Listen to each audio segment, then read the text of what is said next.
अगर कोई औरत माँ बनने वाली हो और उसी के घर में कोई आकर उसकी जिंदगी उलट दे, तो गलती किसकी होती है? 6 महीने की प्रेगनेंसी, घर में खुशियाँ, और अचानक एक ऐसा सच जिसने एक औरत से उसका बच्चा छीन लिया और एक पति से उसका भरोसा।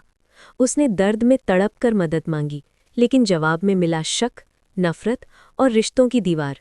सबने उसे दोषी ठहरा दिया, लेकिन किसी ने सच जानने की कोशिश नहीं की। ये कहानी है एक ऐसी औरत की जिसने अपना बच्चा खोया, पति खोया, लेकिन अंत में खुद को पाया। अगर आप जानना चाहते हैं कि सच क्या था और जिसने सब कुछ तोड़ा वो बेनकाब कैसे हुआ, तो इस कहानी को अंत तक जरूर देखिए। यूनिवर्सिटी की बस जैसे ही रुककर आगे बढ़ी, साक्षी उतरते ही कुछ पल के लिए वहीं ठिठक गई। उसकी नज़र अपने ही घर की गली की तरफ चली गई थी। सामने जो उसने देखा उससे उसका दिल अजीब तरह से धड़क उठा। उसी गली से निकलते हुए उसने नेहा को देखा, जो घबराए हुए कदमों से अपनी स्कूटी की तरफ बढ़ रही थी। नेहा का चेहरा सफ़ेद पड़ा हुआ था, आंखों में डर साफ झलक रहा था, जैसे कुछ बहुत गलत हो गया हो। साक्षी को समझ नहीं आया कि नेहा इस वक्त यहाँ क्यों आई थी। इस वक्त तो घर पर पापा भी नहीं होने चाहिए थे, बस आशना ही अकेली थी। नेहा का यूं घबराया हुआ आना, बिना किसी से मिले वापस जाना, साक्षी को अंदर से डरा गया। वो तेज कदमों से घर की तरफ बढ़ी, लेकिन तब तक नेहा मोड़ से स्कूटी मोड़कर जा चुकी थी।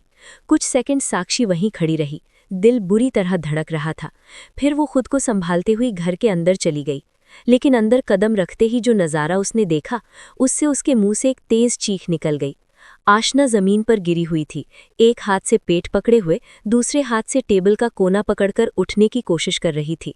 उसका चेहरा दर्द से सिकुड़ा हुआ था, सांसें तेज चल रही थीं। दीदी, साक्षी दौड़कर उसके पास पहुंची। दीदी, क्या हुआ आपको? आप ठीक तो है ना? आशना की आवाज़ कांप रही थी। साक्षी, एम्बुलेंस बुला, बहुत दर्द हो रहा है, मुझे लग रहा है मैं मर जाऊंगी। साक्षी की हालत खराब हो गई। ऐसा मत बोलिए दीदी, मैं हूं ना, मैं अभी अभय जीजू को फ़ोन करती हूँ। आशना ने मुश्किल से उसका हाथ पकड़ा। नहीं, अभय शहर में नहीं है, उसे फ़ोन करने से कुछ नहीं होगा, पहले एम्बुलेंस बुला, मेरा बच्चा। इतना कहते कहते आशना की आंखें बंद होने लगीं। साक्षी के हाथ कांपने लगे। बिना एक सेकंड गंवाए उसने एम्बुलेंस कॉल की। कुछ ही देर में एम्बुलेंस आई और आशना को अस्पताल ले जाया गया। इमरजेंसी में उसे तुरंत भर्ती कर लिया गया। जैसे ही अभय का नाम डॉक्टरों ने सुना, पूरा स्टाफ हरकत में आ गया। अभय कोई आम इंसान नहीं था, पूरे शहर में उसका बड़ा नाम था, बिजनेस की दुनिया का जाना पहचाना चेहरा। इसी अस्पताल में आशना का पहले से इलाज चल रहा था, इसलिए डॉक्टर उसे अच्छी तरह जानते थे। साक्षी ने तुरंत अपने पापा राजीव को फ़ोन किया। वे भी ऑफिस से सीधे अस्पताल पहुंच गए। थोड़ी देर में आशना की सास शारदा देवी और देवर कबीर भी आ गए। पूरा माहौल तनाव से भरा हुआ था, सबकी नज़रें अस्पताल के बाहर लगी थीं। इस बच्चे को लेकर पूरे परिवार की कितनी उम्मीदें थीं। आशना 6 महीने की प्रेग्नेंट थी, घर में खुशियों की तैयारी शुरू हो चुकी थी। अचानक शारदा देवी का गुस्सा फूट पड़ा। ये सब कैसे हुआ? उन्होंने साक्षी को कंधों से पकड़ लिया। आशना को पता था ना कि उसकी कोख में हमारे घर का वारिस पल रहा है, फिर इतनी बड़ी लापरवाही कैसे? साक्षी की आंखों से आंसू बहने लगे। आंटी, मुझे कुछ नहीं पता, मैं यूनिवर्सिटी से आई तो दीदी इस हालत में थी, मैं सच में कुछ नहीं जानती। शारदा देवी सिर पकड़कर कुर्सी पर बैठ गई। करीब 3 घंटे बाद डॉक्टर बाहर आए। सब लोग एक साथ खड़े हो गए। डॉक्टर ने भारी आवाज में कहा, हमने माँ की जान बचा ली है, लेकिन उस एक शब्द ने सबको तोड़ दिया। बच्चा नहीं बच पाया। 6 महीने का वो वजूद जिसकी हर हलचल आशना महसूस करने लगी थी, अब खत्म हो चुका था। उसी पल दरवाजे से घबराया हुआ अभय अंदर आया। डॉक्टर की बात सुनते ही वो वहीं कुर्सी पर बैठ गया, जैसे किसी ने उसकी दुनिया उजाड़ दी हो। उस बच्चे के लिए उसने कितने सपने देखे थे, कितनी तैयारियां की थीं, और अब सब कुछ एक पल में खत्म हो गया। शारदा देवी गुस्से में बोली, ये सब आशना की वजह से हुआ है। मैंने मना किया था कि उसे मायके छोड़कर मत आओ, लेकिन तुमने मेरी एक नहीं सुनी। अभय की आंखों में आंसू थे, लेकिन आवाज ठंडी। मैं उसे कभी माफ नहीं करूंगा, कभी नहीं। इतना कहकर वो बिना आशना से मिले अस्पताल से बाहर निकल गया। अंदर आशना होश में थी, वो बस एक ही सवाल पूछ रही थी, अभय आया? वो उसके कंधे पर सिर रखकर रोना चाहती थी, अपने दर्द को बांटना चाहती थी, लेकिन अभय ने उसे देखने तक की जरूरत नहीं समझी। उस दिन से अभय के दिल में गलतफहमी की एक दीवार खड़ी हो गई थी। वो आशना को अपने बच्चे की मौत का जिम्मेदार मान बैठा। कुछ दिन बाद राजीव अपनी बेटी को घर ले आए।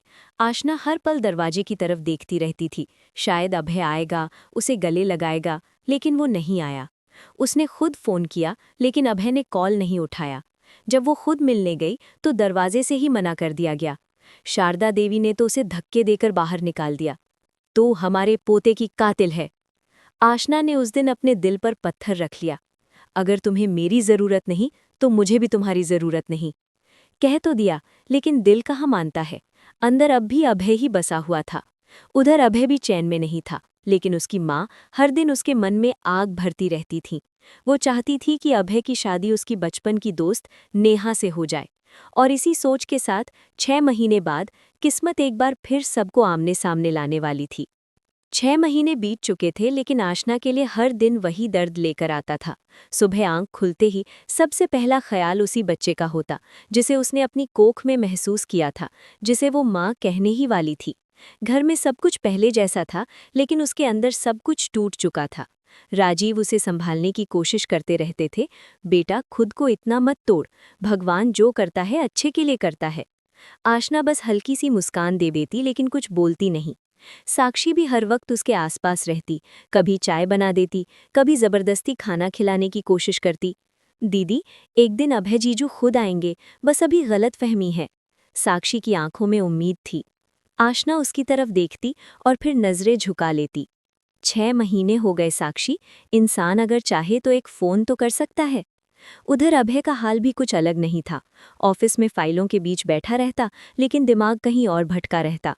रात को कमरे में अकेला बैठकर सिगरेट जलाता और अंधेरे में खोया रहता। वो आशना को याद करता था, उसकी हंसी, उसका प्यार, लेकिन माँ की बातें उसके कानों में जहर घोल देती थीं। अगर वो सावधान रहती तो बच्चा आज जिंदा होता। धीरे धीरे अभय ने खुद को यकीन दिला लिया कि गलती आशना की थी।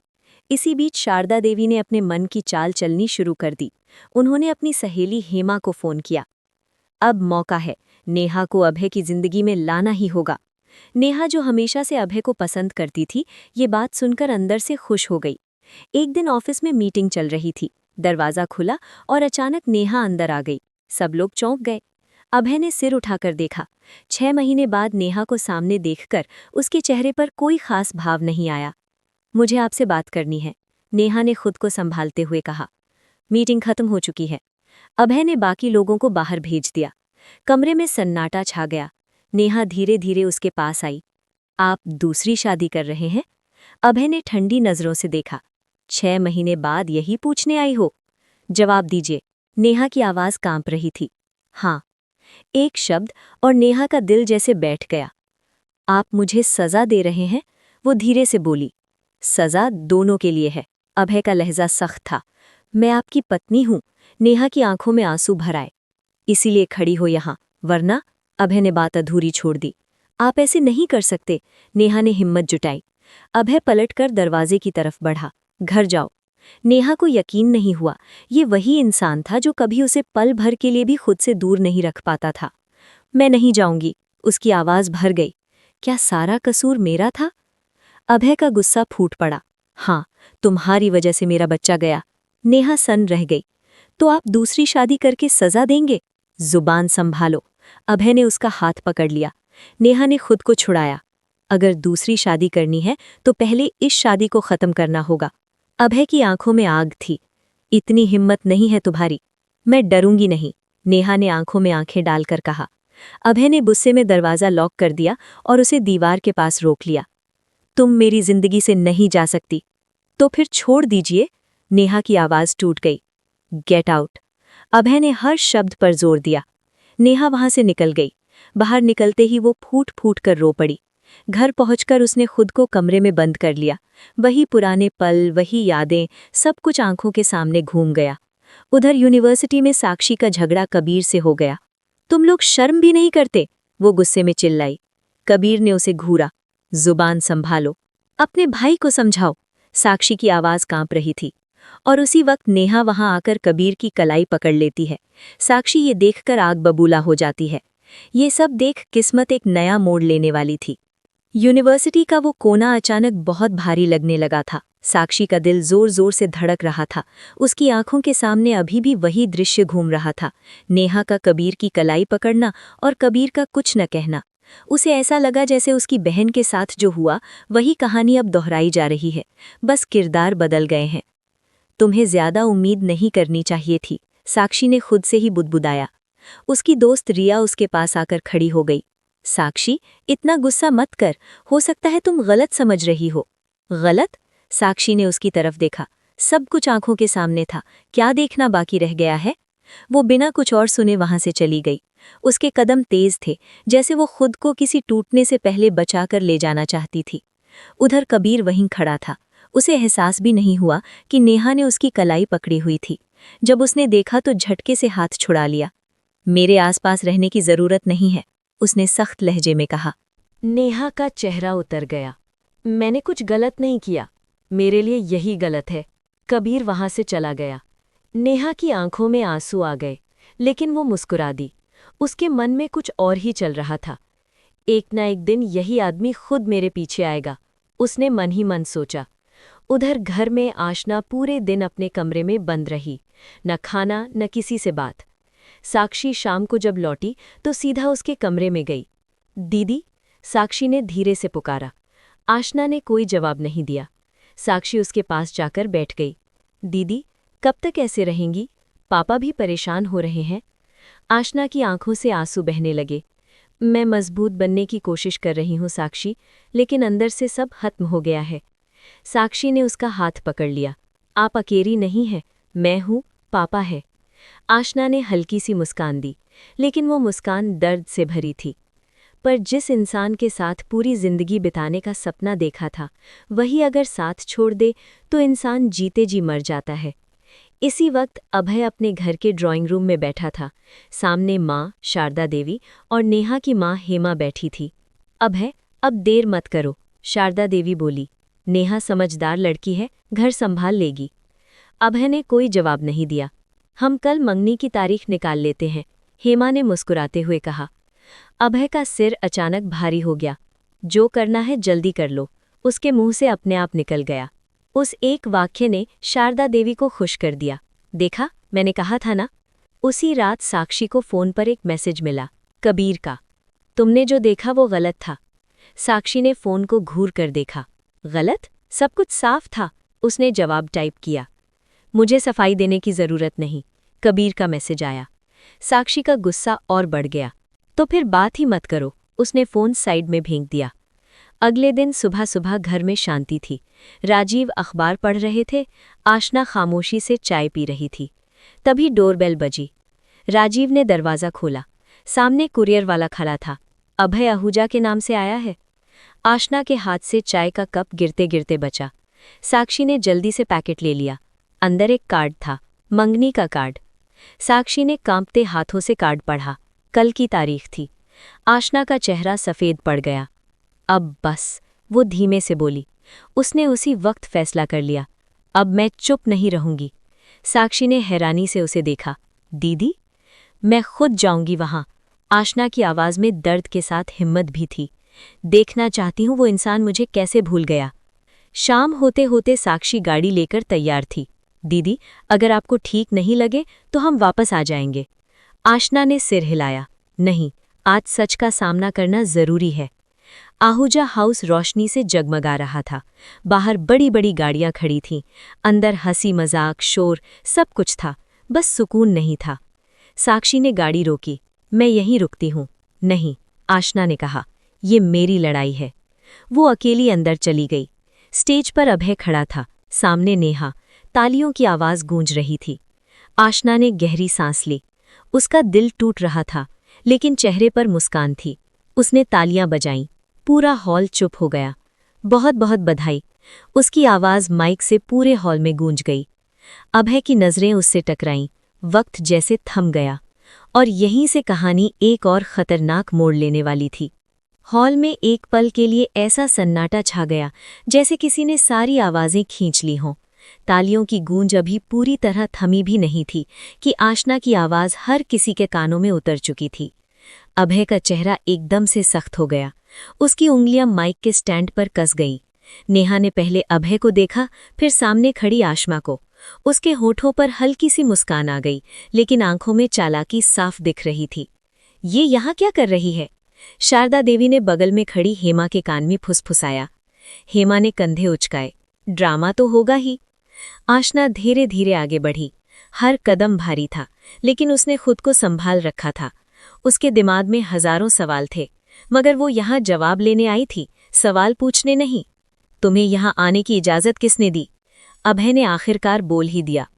उसकी आवाज में गुस्सा था, लेकिन कहीं ना कहीं डर भी। इजाजत?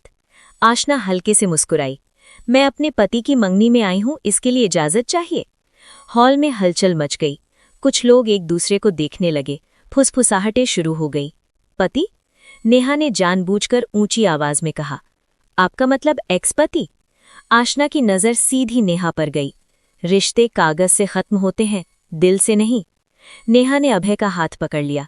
अभय प्लीज, मेहमान देख रहे हैं। अभय ने हाथ छुड़ा लिया। आशना, यहां तमाशा मत बनाओ। तमाशा? आशना की आवाज कांप गई।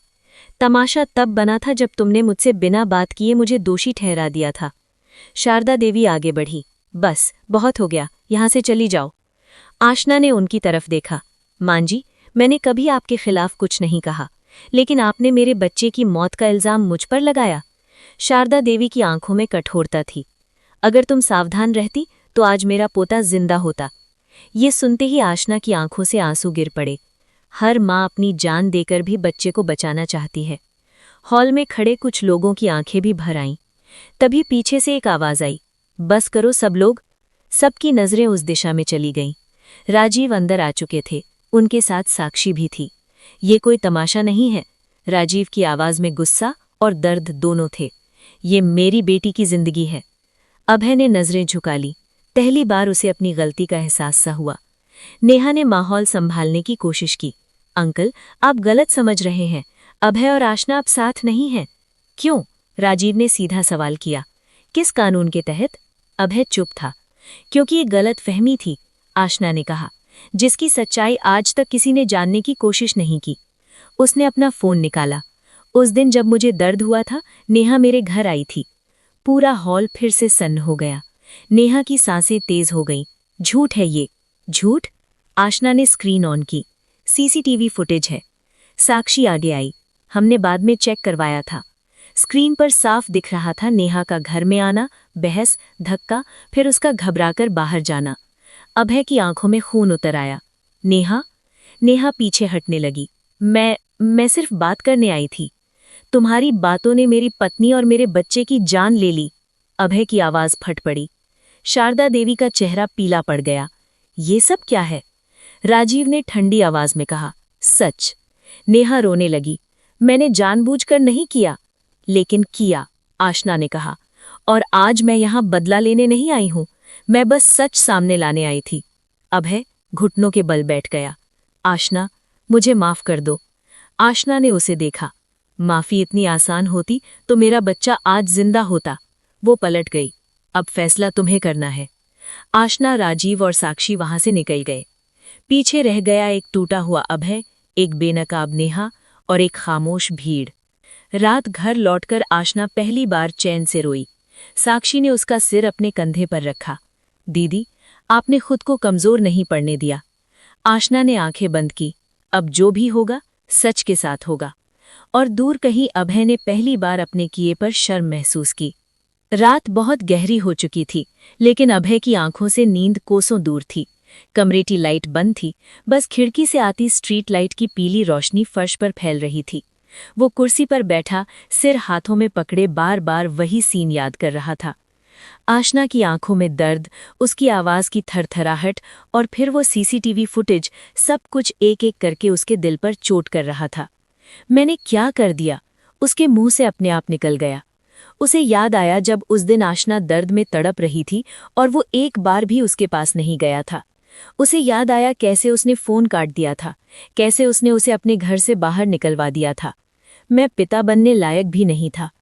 उसने गिलास में पानी डाला, लेकिन हाथ इतना कांप रहा था कि आधा पानी छलक गया। वो खुद से नजरें नहीं मिला पा रहा था। उधर दूसरे कमरे में शारदा देवी भी जाग रही थी। उनके कानों में भी वही बातें गूंज रही थी। तुम्हारी बातों ने मेरी पत्नी और मेरे बच्चे की जान ले ली।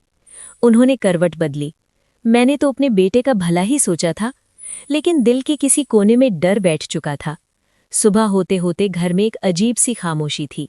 न कोई चाय की आवाज, न अखबार पलटने की। राजीव तैयार होकर ड्राइंग रूम में आया। माँ, उसने धीरे से कहा। शारदा देवी ने उसकी तरफ देखा लेकिन कुछ बोली नहीं। मुझसे बहुत बड़ी गलती हो गई। अभय की आवाज भारी थी। मैं आशना से मिलना चाहता हूँ। शारदा देवी ने तीखी नजर से देखा। अब क्यों? क्योंकि मैं अपराधी हूँ। ये सुनकर शारदा देवी चुप हो गईं। दूसरी तरफ आशना की जिंदगी भी धीरे धीरे बदल रही थी। वो अब पहले जैसी खामोश नहीं रहती थी। सुबह उठकर योग करने लगी थी, साक्षी के साथ पार्क जाती, धीरे धीरे खुद को संभालने की कोशिश कर रही थी। राजीव उसे हर दिन समझाते, बेटा, सच सामने आ गया है, अब खुद को सजा मत दो। आशना बस सिर हिला देती। सच सामने आना और दर्द खत्म होना दोनों अलग बातें हैं पापा। इसी बीच एक दिन कबीर साक्षी के घर आया। दरवाजे पर खड़ा होकर उसने कहा, मुझे तुमसे बात करनी है। साक्षी कुछ पल चुप रही, फिर रास्ता दे दिया। जो तुमने देखा था वो गलत था, कबीर ने सीधे कहा। तो सच क्या था? साक्षी ने शांत आवाज में पूछा। नेहा मुझे जबरदस्ती अपने झगड़े में घसीट रही थी। कबीर की आंखों में गुस्सा था। मैंने उससे दूरी बनाई, लेकिन तुमने उसी पल देखा। साक्षी ने गहरी सांस ली। तुम्हें पहले बताना चाहिए था। डर था, कबीर ने सच कहा। उस दिन दोनों के बीच की गलतफहमी थोड़ी कम हुई, लेकिन भरोसा अभी भी अधूरा था। उधर नेहा ने खुद को कमरे में बंद कर लिया था। फोन, सोशल मीडिया सब बंद। उसे अब समझ आ गया था कि खेल उल्टा पड़ चुका है। हेमा ने दरवाजा खटखटाया। नेहा, बाहर आ। माँ, सब खत्म हो गया। नेहा रो पड़ी। नहीं, हेमा ने सख्ती से कहा। अभी सब खत्म नहीं हुआ है। नेहा ने डरते हुए देखा। हम कानून का सहारा लेंगे। हेमा की आंखों में चालाकी थी। उसी शाम अभय पहली बार राजीव के घर पहुंचा। दरवाजा साक्षी ने खोला। उसे देखते ही साक्षी का चेहरा सख्त हो गया। आप यहाँ क्यों आए हैं? आशना से मिलने। अभय की आवाज में कोई घमंड नहीं था। वो आपसे मिलना नहीं चाहती। फिर भी आशना अंदर बैठी सब सुन रही थी। उसके दिल की धड़कन तेज हो गई। राजीव बाहर आए। आपको यहाँ आने का हक नहीं है। अभय ने सर झुका लिया। जानता हूँ, लेकिन माफी मांगने आया हूँ। कुछ पल की चुप्पी के बाद आशना बाहर आई। वो अभय को देखकर भी नहीं रुकी। माफी के लिए इतना ही काफी होता? उसने ठंडी आवाज में कहा। नहीं। अभय की आंखें नम थीं, लेकिन शुरुआत जरूरी है। आशना ने उसकी तरफ देखा। मुझे वक्त चाहिए, मैं इंतजार करूंगा, अभय ने बिना सोचे कहा। वो वहां से चला गया, लेकिन उस दिन पहली बार आशना के दिल में गुस्से से ज्यादा सुकून था। शायद कुछ रिश्ते पूरी तरह टूटते नहीं, बस बिखर जाते हैं। और अब आगे एक नई लड़ाई शुरू होने वाली थी, कानून की, भरोसे की और रिश्तों की। अगले कुछ दिन भारी गुजर रहे थे। आशना बाहर से शांत दिखती थी, लेकिन अंदर एक अजीब सी उथल पुथल चल रही थी। हर बार जब फोन की घंटी बजती, दिल अपने आप तेज हो जाता। कभी लगता शायद अभय होगा, और कभी लगता अब उसे किसी भी आवाज से फर्क नहीं पड़ता। राजीव सब समझ रहे थे।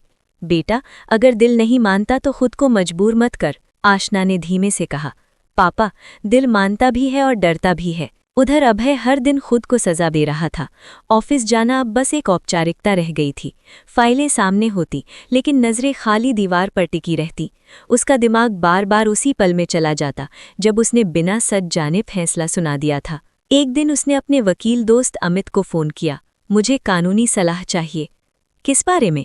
अपनी ही गलतियों के खिलाफ, अभय ने कड़वी हंसी हंसते हुए कहा। अमित ने साफ साफ समझाया कि नेहा और उसकी माँ कुछ भी कर सकती हैं। झूठे केस, मीडिया, बदनामी सब मुमकिन था। तो फिर डर कर बैठ जाऊं?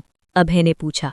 नहीं, अमित बोला, सच के साथ खड़े रहो। इधर नेहा और हेमा अपना खेल शुरू कर चुकी थीं। हेमा ने एक लोकल वकील से मिलकर शिकायत दर्ज कराने की तैयारी कर ली थी। हम कहेंगे कि आशना और उसका परिवार हमें ब्लैकमेल कर रहा है। नेहा घबरा गई, लेकिन सच सामने आ चुका है। सच कागजों में तब तक सच नहीं होता जब तक हम उसे बनने दें, हेमा ने ठंडे लहजे में कहा। उसी दिन शाम को पुलिस आशना के घर पहुंची। साक्षी ने दरवाजा खोला। सामने 2 पुलिस वाले खड़े थे। आशना शर्मा? जी, आपको थाने चलना होगा। राजीव का दिल बैठ गया। किस जुर्म में? शिकायत आई है। आशना ने गहरी सांस ली। मैं तैयार हूं। थाने में नेहा और हेमा पहले से मौजूद थीं। नेहा ने आशना को देखते ही रोने का नाटक शुरू कर दिया। यही है वो औरत जिसने हमारी जिंदगी बर्बाद कर दी। आशना ने शांत नजरों से देखा। मैंने सिर्फ सच दिखाया है। अभय को जैसे ही खबर मिली वो भी थाने पहुंच गया। नेहा ने उसे देखते ही कहा, देखो कैसे सबको मेरे खिलाफ कर दिया है। अभय ने पहली बार उसकी तरफ कठोर नजर से देखा। अब ड्रामा बंद करो। थाने में सीसीटीवी फुटेज फिर से चलाई गई। पुलिस ने पूरी बात सुनी। 1 घंटे बाद इंस्पेक्टर ने फैसला सुनाया। फिलहाल कोई केस नहीं बनता। हेमा का चेहरा उतर गया। नेहा ने गुस्से में मुट्ठी भींच ली।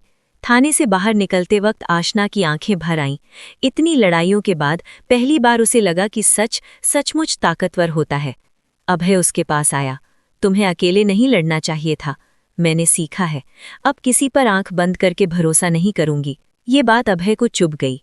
इधर साक्षी और कबीर भी धीरे धीरे एक दूसरे को समझने लगे थे। दोनों के बीच अब बातचीत होने लगी थी, लेकिन दिल अभी भी संभल संभल कर चलता था। एक शाम पार्क में चलते हुए कबीर बोला, तुम्हारी बहन बहुत मजबूत है। साक्षी ने सर हिलाया। मजबूत होना मजबूरी बन गई थी। उसी रात अभय ने आशना को एक मैसेज भेजा, मैं तुम्हें वापस पाने की उम्मीद नहीं करता, लेकिन जिंदगी भर तुम्हारा साथ निभाना चाहता हूं। आशना ने फोन स्क्रीन पर देखा, जवाब नहीं दिया, लेकिन उसने मैसेज डिलीट भी नहीं किया। कभी कभी चुप्पी भी एक फैसला होती है। और इसी चुप्पी के बीच एक नया तूफान धीरे धीरे आकार ले रहा था। शहर में बारिश शुरू हो चुकी थी। हल्की हल्की बूंदें सड़कों को धो रही थीं, लेकिन कुछ जख्म ऐसे होते हैं जिन्हें कोई बारिश साफ नहीं कर सकती। आशना खिड़की के पास खड़ी बाहर देख रही थी। हर बूंद उसे बीते हुए दिनों की याद दिला रही थी। राजीव पीछे से आए। बेटा, ज्यादा देर मत खड़ी रहो, ठंड लग जाएगी। आशना ने खिड़की बंद कर दी। पापा, कभी कभी लगता है सब कुछ पीछे छोड़ दूं, भागकर नहीं, सामना करके। इधर अभय ने आखिरकार हिम्मत जुटाई। उसने फैसला किया कि अब वो सिर्फ माफी नहीं मांगेगा, बल्कि अपने किए को ठीक करने की कोशिश करेगा। उसने अपने ऑफिस के सारे जरूरी काम एक साइड रखे और सीधे अस्पताल पहुंच गया। वही अस्पताल जहां कभी आशना दर्द में तड़पी थी, और वो वहां मौजूद नहीं था। रिसेप्शन पर खड़ी नर्स ने उसे पहचाना। सर, आप? अभय ने गहरी सांस ली। मुझे उस दिन की फाइल चाहिए। डॉक्टर से मिलने के बाद सच और साफ होता गया। नेहा के धक्के से आशना की हालत बिगड़ गई थी। ये मेडिकल रिपोर्ट में भी दर्ज था, लेकिन किसी ने उसे पढ़ने की कोशिश नहीं की थी। अभय का दिल बैठ गया। मैं कितना अंधा था। उसी दिन उसने मीडिया से भी दूरी बना ली और एक बड़ा कदम उठाया। उसने अपने नाम से एक ट्रस्ट बनाने का फैसला किया, उन महिलाओं के लिए जो प्रेगनेंसी के दौरान अकेली पड़ जाती हैं। ये फैसला उसने किसी को दिखाने के लिए नहीं, बल्कि अपने गुनाह का बोझ हल्का करने के लिए लिया था। उधर नेहा और हेमा पूरी तरह बिखर चुकी थी। समाज में बदनामी बढ़ रही थी। हेमा अब भी किसी चमत्कार की उम्मीद लगाए बैठी थी। अभय वापस आएगा, वो खुद को दिलासा देती। लेकिन अभय ने साफ कह दिया था, अब कोई रिश्ता नहीं। साक्षी को यूनिवर्सिटी में स्कॉलरशिप मिली थी। वो खुश थी, लेकिन दिल कहीं और अटका हुआ था। कबीर ने उसे बधाई दी, तुम बहुत आगे जाओगी। और तुम? साक्षी ने मुस्कुराते हुए पूछा। मैं भी कोशिश कर रहा हूं, कबीर ने कहा। धीरे धीरे दोनों के बीच दोस्ती भरोसे में बदलने लगी थी। एक दिन अभय अचानक राजीव के घर पहुंचा। इस बार हाथ खाली नहीं था। वो कुछ कागजात लेकर आया था। ये क्या है?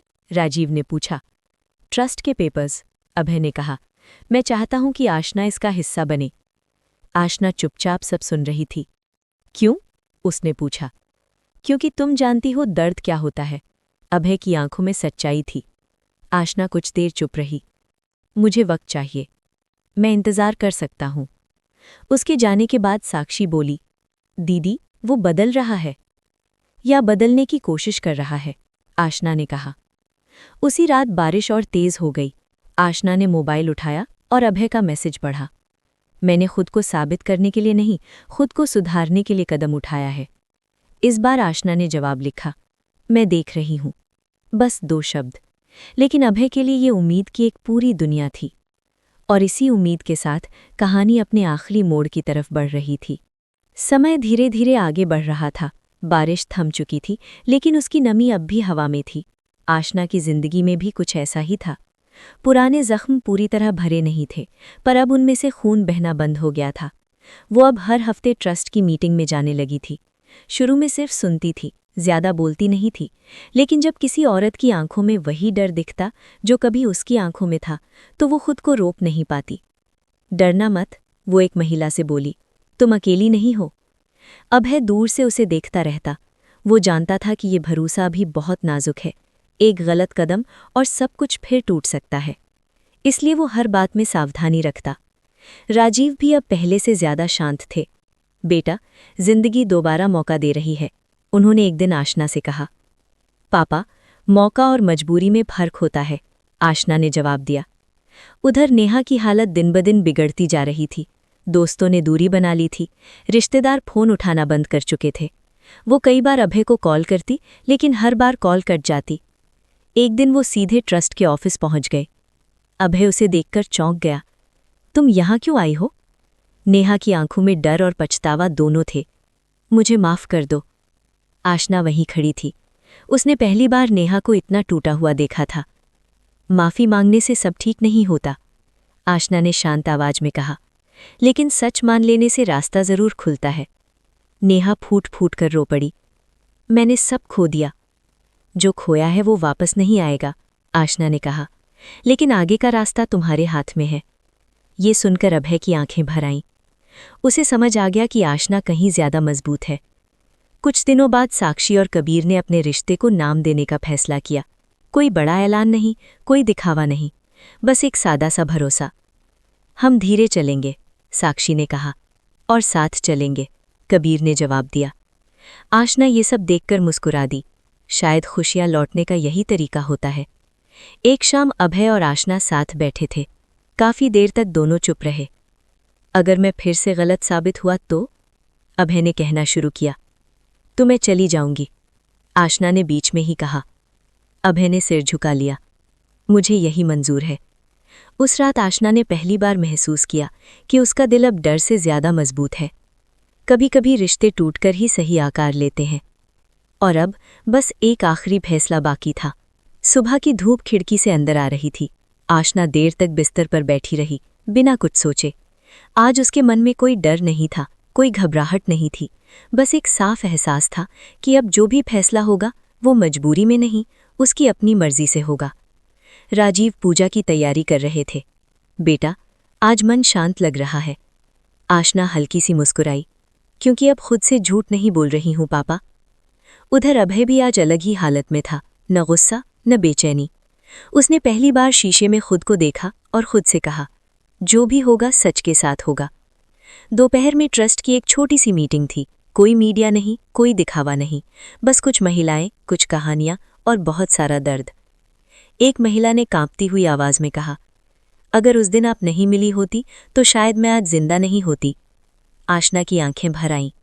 उसी पल उसे समझ आ गया कि उसकी जिंदगी का मकसद सिर्फ उसका अपना दर्द नहीं था। मीटिंग के बाद अभय ने धीरे से पूछा, क्या हम बात कर सकते हैं? आशना ने सिर हिलाया। दोनों पास के पार्क में बैठ गए, वही पार्क जहां कभी वो अकेली बैठकर रोया करती थी। मैं माफी नहीं मांगूंगा, अभय ने कहा। आशना चौंकी, क्योंकि माफी मांगकर मैं खुद को हल्का करना चाहता हूं। अभय की आवाज रुकी। मैं बस ये कहना चाहता हूं कि अगर तुम मुझे अपनाओ या ना अपनाओ, मैं तुम्हारे साथ खड़ा रहूंगा। आशना ने गहरी सांस ली। मुझे पति नहीं चाहिए जो शक करे, मुझे ऐसा इंसान चाहिए जो भरोसा करे। मैं वही बनना चाहता हूं, अभय ने कहा। आशना ने उसकी तरफ देखा। और अगर फिर टूट गई तो मैं संभाल लूंगा। कुछ पल की खामोशी के बाद आशना उठ खड़ी हुई। मैं वापस उसी रिश्ते में नहीं जाऊंगी। अभय का दिल बैठ गया। लेकिन आशना रुकी। लेकिन मैं एक नई शुरुआत के लिए तैयार हूं। अभय की आंखों से आंसू बह निकले।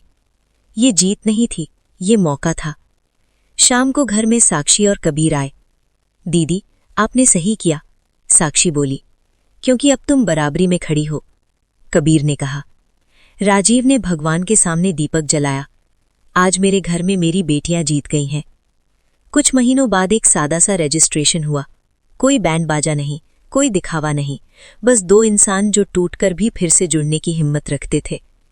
आशना ने एक शर्त रखी थी, मैं पहले खुद बनूंगी, फिर किसी की पत्नी। अभय ने बिना सोचे हामी भर दी। नेहा शहर छोड़ चुकी थी। शारदा देवी अब चुप रहना सीख चुकी थी। साक्षी और कबीर अपने भविष्य की तैयारी कर रहे थे। और आशना अब डर में नहीं, आत्मसम्मान में जी रही थी। कहानी यहां खत्म नहीं होती, लेकिन ये अध्याय यहीं पूरा होता है, क्योंकि असली जीत प्यार की नहीं, खुद की इज्जत की होती है।